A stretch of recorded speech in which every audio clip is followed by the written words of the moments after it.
Doris Day, born Doris Mary Ann Kappelhoff in 1922 in Cincinnati, Ohio, grew up in a modest household shaped by the realities of the Great Depression.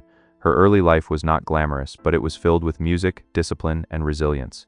As a young girl, she dreamed of becoming a professional dancer and devoted herself to training with seriousness and passion. That dream was suddenly interrupted when she was involved in a serious car accident that injured her leg and ended her hopes of a dance career. During her recovery, she turned to music almost by accident, singing along with the radio and discovering a natural vocal talent. This unexpected shift became a turning point in her life. Encouraged by those around her, she began performing with local bands, slowly building confidence and recognition. A band leader eventually suggested she adopt the stage name Doris Day, inspired by one of her songs. That name would soon become known across America. Rise through music and early stardom. Doris Day's professional breakthrough came when she joined Les Brown and his band of renown in the mid-1940s. Her voice stood out for its clarity, warmth, and emotional honesty, qualities that made her instantly recognizable. The recording of Sentimental Journey became a defining moment in her career, resonating deeply with post-war audiences and returning soldiers. It was more than a hit song, it became a symbol of comfort and hope during a time of transition for the country. Her success as a vocalist quickly opened doors in Hollywood, where film studios saw her as a fresh and relatable presence. Unlike many performers of the era, she did not rely on theatrical excess. Instead, she brought a grounded sincerity that audiences found refreshing. This authenticity became her signature and helped her transition naturally from music into film. By the late 1940s, she had already established herself as a rising star with a unique ability to connect emotionally with audiences. Hollywood career and the image of America's sweetheart Doris Day made her film debut in Romance on the High Seas in 1948, and her screen presence immediately caught attention. She had a rare combination of beauty, warmth, and relatability that made her stand out in Hollywood's competitive landscape. Throughout the 1950s, she became one of the most popular and dependable box office stars in the industry. Her roles often combined comedy, romance, and music, allowing her to showcase her versatility. Films like Love Me or Leave Me revealed a deeper dramatic ability that surprised critics and expanded her reputation beyond light entertainment. At the same time, she became closely associated with wholesome, optimistic characters that reflected idealized American values of the era.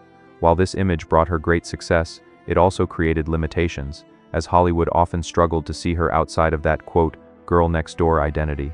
Despite this, she consistently infused her roles with intelligence and emotional depth, subtly shaping how women were portrayed in romantic comedies of the time. The peak years and on-screen legacy. The late 1950s and early 1960s marked the height of Doris Day's film career. Her collaborations with Rock Hudson in films such as Pillow Talk, Lover Come Back, and Send Me No Flowers became iconic in American cinema. These films defined a new style of romantic comedy, blending humor, charm, and subtle social commentary. Day's performances often portrayed women who were independent, witty, and emotionally self-assured, even within the conventions of the time.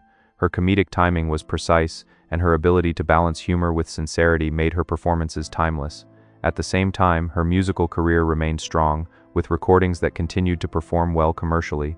She was one of the most successful female artists of her generation, admired not only for her talent but also for her professionalism.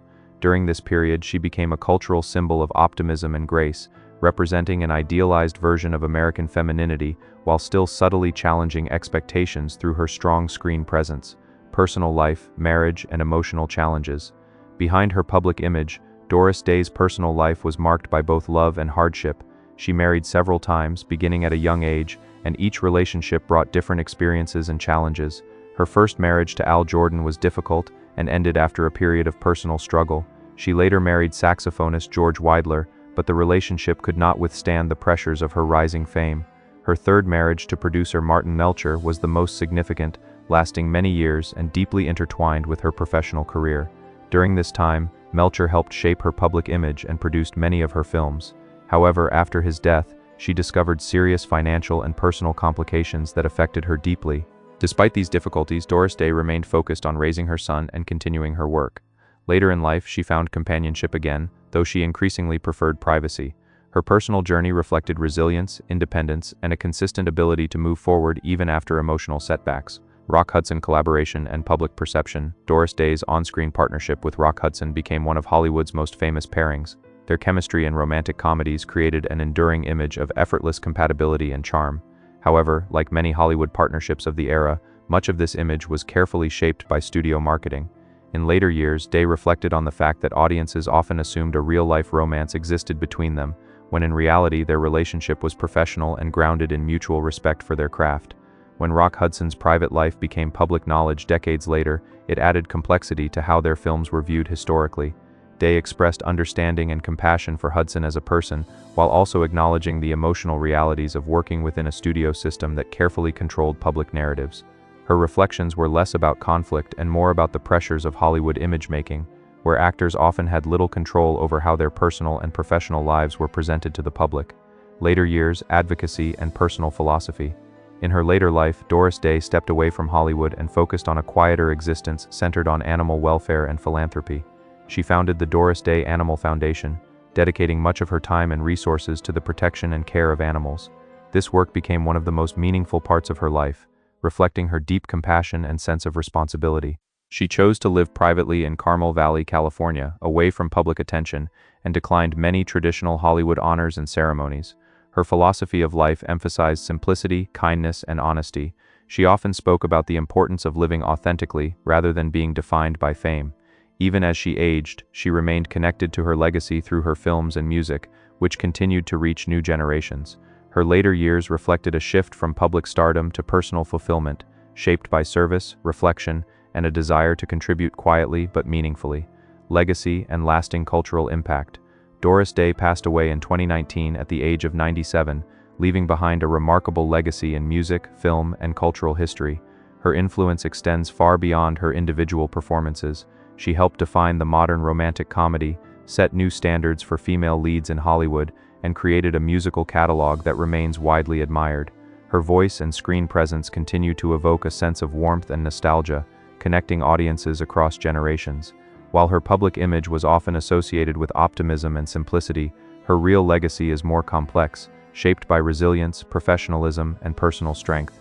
She navigated fame during a time when women in entertainment faced significant limitations, yet she consistently maintained control over her work and identity. Today, she is remembered not only as a star of Hollywood's golden era but also as a woman who built a lasting career through talent, discipline, and emotional authenticity.